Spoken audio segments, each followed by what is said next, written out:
नाज़रीन, आप माने या ना माने, इस वक्त जितने पाकिस्तान के अंदर बहुत सारे लोग जो भड़के मारते हैं, इसमें राना सनाउल्लाह हो या शहबाज शरीफ या कोई और हो, इन सब का इलाज सिर्फ एक शख्सियत के पास है। राना के सरेंडर से पहले हम बताते हैं कि इमरान खान आज रावलपिंडी में मौजूद थे और खान ने कहा कि देखें, शहबाज शरीफ, राना सनाउल्लाह उल्टे भी लटक जाएं तो कुछ नहीं कर सकते।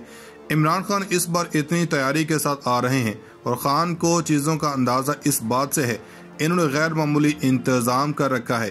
खिताब के लिए जब वो आए तो चारों तरफ सिक्योरिटी एहलकार छतों पर मौजूद थे, जो इस बात का सबूत था कि खान की सिक्योरिटी को लेकर तैयार हैं। इन्होंने एक बात की कि इन्होंने लॉन्ग मार्च खुद फेस किए हैं। इन्होंने लॉन्ग मार्च का हवाला दिया, मरियम नवाज, बिलावल का, फजल रहमान के लॉन्ग मार्च का हवाला दिया। इन्होंने कहा कि आपके लॉन्ग मार्च नाकाम हुए तो मेरी गलती नहीं है। अब अगर लोग आपके साथ नहीं आए तो इस हवाले से कुछ नहीं होगा। फिर खान ने इस हुकूमत के हैंडलर्स और सिक्योरिटी एजेंसी से बड़ा अहम सवाल किया। इन्होंने हैंडलर से कहा कि देखें, आप कान खोल कर सुन लें, आप जो मर्जी कोशिश कर लें, आप सिर्फ इनको बदनाम करेंगे। कौम इनको बदनाम नहीं करेगी। जो हमने प्लान कर रखा है वो इनके वहम गुमा में भी नहीं है। ये जो मर्जी कर लें, इनके बस की बात नहीं है। और हमने भी बता दिया था, शौकत यूसुफजई ने कहा कि हम इस्लामाबाद के दाखिली और खारजी रास्ते बंद कर देंगे। जैसे असद उमर ने कहा कि हो सकता है कि हमें रेड जोन में जाने की ज़रूरत ही ना पड़े। ये एक तरह इस्लामाबाद के सप्लाई लाइन ही काट देंगे तो सबको समझ आ जाएगी। खान को बताया था कि जो सिक्योरिटी से रिलेटेड कुछ लीक्स के मुतालिक हम अदालत से रजू कर रहे हैं। JIT जो भी जिम्मेदार हैं वो सामने लाएंगे। एक दावा किया जा रहा था कि 2 हैकर गिरफ्तार किए गए, जिस पर तहरीक इंसाफ ने कहा कि हैकर्स की गिरफ्तारी के मामले पर अजीब खबरें हैं। अगर आम शहरी वज़ीर-ए-आज़म हाउस तक ऐसे रसाई रखते हैं तो प्रोफेशनल क्या कर सकते हैं। ये झूठी कहानी है जो पर्दा डालने के लिए घड़ी गई है। राना सनाउल्लाह को लगाने का मकसद ही गैर संजीदा कोशिशें हैं। तहरीक इंसाफ इस बात को मानने के लिए तैयार नहीं। दूसरी जानब राना सनाउल्लाह इनके हवाले से खबर आई है। खान ने कहा कि आज के सिक्योरिटी एजेंसी से पूछता हूँ कि क्या आपका काम टेप करना रह गया है, क्या आपका काम जोड़ तोड़ करना रह गया है, किसको लाना है, किसकी हुकूमत को गिराना है। अब ये सवालात पाकिस्तान के अंदर कभी भी किसी से नहीं हुए। ये सवाल इमरान खान ही कर सकते हैं और इसी वजह से इमरान खान की डिस्क्वालिफिकेशन हो गई। वो कह रहे हैं कि मैं इलेक्शन लड़ना चाह रहा हूं, लेकिन 16 हलकों से कहा जा रहा है कि हम इलेक्शन नहीं लड़ेंगे। वज़ीर आज़म पहले भी निकले, हुकूमतें गिरी, लेकिन ये पहला मौका है कि अवाम और कप्तान खड़े हैं। इनके लिए Imran Khan out of syllabus आ गए हैं। राना सनाउल्लाह गए हैं, एंटी इस्टेब्लिशमेंट ने रिकॉर्ड फ्राहम नहीं किया। राना के तर्जुमान ने लिखा कि पुराना मुकदमा है, इसके रिकॉर्ड में रद्दोबदल किया गया, हम ये करेंगे वो करेंगे। सारी बातें हैं, राना सनाउल्लाह के गुब्बारे से हवा निकल गई है। जो नून लीग वाले कहते हैं कि तहरीक इंसाफ के इलाज हकीम राना के पास, लेकिन ऐसी बात नहीं। लेकिन इसका इलाज इमरान खान के पास है। जैसे इमरान खान ने पेच टाइट किए हैं, हमने पहले भी कहा था कि तहरीक इंसाफ जरा टाइट करे तो इनकी कांपें टांगेंगी। इनको पंजाब के अंदर टक्कर मिली है। अब पंजाब में इनका क्या होता था। इनका शुरू से एक ही मसला है कि जनाब वसीअल्लाह आएगा शरीफ खानदान से और शरीफ खानदान की खिदमत करते थे और इन पर हाथ नहीं डालता था। बुज़ार के दौर में सहाफ़ी मातम शुरू कर देते थे कि तोंसा और जनूबी पंजाब में फंड्स चले गए। अब परवेज इलाही आए तो कहते हैं कि गुजरात को फंड्स मिलने शुरू हो गए। इनसे पूछा जाए कि वज़ीर-ए-आला सिर्फ लाहौर शहर का नहीं होता, सारे सूबे का होता है। जब इन लोगों ने पूरे पंजाब के कब्रिस्तानों को सारा पैसा लाहौर पर लगाते थे, उस वक्त नहीं बोलते थे।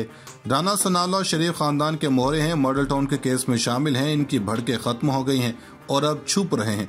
जरा सुन लें कि एक्सप्रेस की खबर थी कि वज़ीर दाखिला की एंटी करप्शन के खिलाफ अदालत जाने का फैसला, मगर ये खबर नहीं है। खबर यह है कि राना सनाउल्लाह के गुब्बारे से हवा निकल गई है। वारंट जारी होने के बाद इसी अदालत से रजू कर लिया गया, क्योंकि आपको पता है कि लॉन्ग मार्च के दौरान राना को लाहौर का मेहमान बनाया जाएगा। अब यही कहेंगे कि मैं हाजिर हूँ, मेरी जमानत कर दें। अभी सिर्फ इमरान खान ने एक ट्रेलर दिखाया है। थोड़ा सा सब्र और तहम्मुल के साथ इनका अपने साथ जो हो रहा है, अब देखते हैं कि जनाब जावेद लतीफ़ को एक बार फिर लॉन्च किया गया। वहीं दूसरी जनाब पूरी रियासी मशीनरी यूं लग रहा है कि वो सिर्फ और सिर्फ एक काम की तकमील पर लगी हुई है और वो है NRO2। ये NRO2 इसके बहुत से नकात पर अमल दरामद हो चुका, लेकिन इसका आखिरी और सबसे अहम जुज अभी रहता है। इस सब के अंदर इस पूरे सिनेरियो में अब पाकिस्तान के आला अदलिया है, इसे निशाने पर रख लिया गया और सियासी तूफान अब इदारों को भी अपनी लपेट में लेने के लिए यूं लग रहा है कि तैयार हो चुका है और ग्राउंड सेट हो चुका है। चीफ जस्टिस उमर अता बंदयाल इनको किस तरह इस वक्त निशाने पर रखा हुआ है। इसके साथ ही साथ नवाज शरीफ का नया प्लान किया गया और इस सारे मामले में इस वक्त तमाम तर नजरें सुप्रीम कोर्ट ऑफ पाकिस्तान पर मरकूज हैं। सुप्रीम कोर्ट ऑफ पाकिस्तान में क्या बड़ा होने जा रहा है। अब नजर करम एक फंडामेंटल फर्क है, वो फर्क इमरान खान और आली शरीफ में है। इमरान खान का तौहीन अदालत का केस चल रहा था। इमरान खान ने पब्लिक जलसों में ये बात की कि जो भी फैसला होगा मुझे कबूल होगा। आप देखें कि डिप्टी स्पीकर की रूलिंग को कलअदम करार दिया लेकिन मनवन तस्लीम किया गया। इसके बरक्स मरियम नवाज शरीफ अदालती पेशियों के बाद कहती थी कि अगर हमारे खिलाफ फैसला आया तो हम देख लेंगे, हमारी बंद जुबानें खुल जाएंगी। इसके साथ ही साथ जब दोस्त मुजारी डिप्टी पंजाब असम्बली थे, इसकी रूलिंग को उड़ा कर रख दिया गया तो वज़ीर आज़म हाउस से अदम एतमाद किया गया। पाकिस्तान के अदलिया पर वहां पर खड़े होकर प्रेस कॉन्फ्रेंस की गई। यानी इनका मौक़िफ़ होता है कि हमें अदलो और इंसाफ नहीं बल्कि वो फैसले चाहिए जो हमारे लिए बेहतर हैं, वरना आपको देख लेंगे। इनके सहाफ़ी हैं जो व्लॉगर्स हैं, वो भी खबरें देते हैं और सीधा सीधा अदलिया को धमकियाँ दी गई। ये मरियम नवाज का मामला होने से पहले देख लें कि एक धमकी आई कि शाहरा दस्तूर पर जो बैठे हैं, ज़ाहिरी बात है वहाँ आला तरीन अदलिया बैठी हैं। अगर इन्होंने कानून का डंडा अपनी मर्जी से चलाने का फैसला किया तो फिर एक प्रेस कॉन्फ्रेंस लंदन से की जाएगी। इसमें प्रेस कॉन्फ्रेंस में कानून का डंडा चलाने वाले इनके और इनके अहले खाना के करप्शन के पोल खोलेंगे। लेकिन ये सिर्फ उस सूरत होगा कि अगर ये फैसले नून लीग के खिलाफ आएंगे। अगर इनके हक में आए तो फिर बेशक जो मर्जी करप्शन की होगी मुआफ है। खैर, इस सारे मामले में नवाज शरीफ ने हार्ट टू हार्ट गुफ्तगू की। गिने चुने 2, 3, 4 सहाफ़ी थे तो इस गुफ्तगू में भी इन्होंने कहा कि मुझे नाहल कर दिया गया। अब इस कानून के बारे में कहते हैं कि वो ड्रैकोनिन लॉ है, नवन तस्लीम किया गया। इसके बरक्स मरियम नवाज शरीफ अदालती पेशियों के बाद कहती थी कि अगर हमारे खिलाफ फैसला आया तो हम देख लेंगे, हमारी बंद जुबानें खुल जाएंगी। इसके साथ ही साथ जब दोस्त मुजारी डिप्टी पंजाब असम्बली थे, इसकी रूलिंग को उड़ा कर रख दिया गया तो वज़ीर आज़म हाउस से अदम एतमाद किया गया। पाकिस्तान के अदलिया पर वहां पर खड़े होकर प्रेस कॉन्फ्रेंस की गई। यानी इनका मौक़िफ़ होता है कि हमें अदलो और इंसाफ नहीं बल्कि वो फैसले चाहिए जो हमारे लिए बेहतर हैं, वरना आपको देख लेंगे। इनके सहाफ़ी हैं जो व्लॉगर्स हैं, वो भी खबरें देते हैं और सीधा सीधा अदलिया को धमकियाँ दी गई।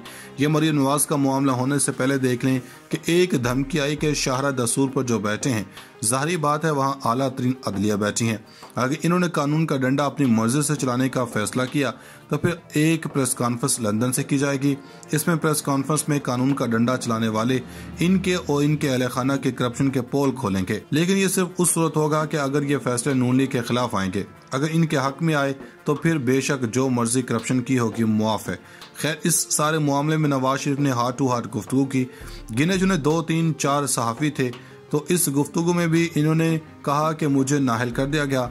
अब इस कानून के बारे में कहते हैं कि वो ड्रैकोनिन लॉ है।